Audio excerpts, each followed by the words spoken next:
अजित पवारांचं एक वक्तव्य आलं आहे. ते म्हणत आहे की एकाच घरातील 4-4, 5-5 लोक पीएचडी करत आहेत. पीएचडी करणं हा काही खेळ नाही आहे.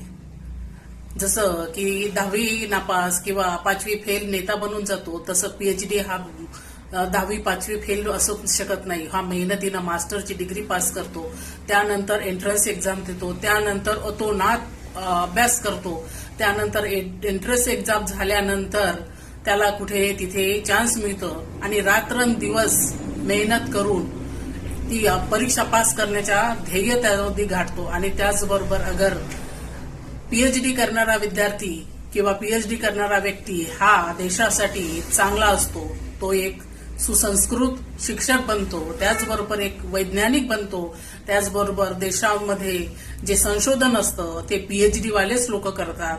म्हणजे पीएचडी करतात आणि संशोधन करतात, त्याचबरोबर ते देशाला हातभार लावतात.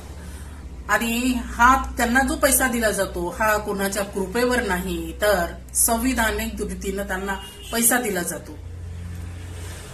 एवढीही देशाची चिंता आणि पैशाची चिंता असेल येथील नेत्यांना, तर आपले भ्रष्टाचार सर्वात पहिले त्यांनी बंद करायला पाहिजे. त्याचबरोबर अजित पवार यांनी आपल्या मुलाचं जे लग्न आहे ते लग्न विदेशात न करता भारतात करायला पाहिजे होतं.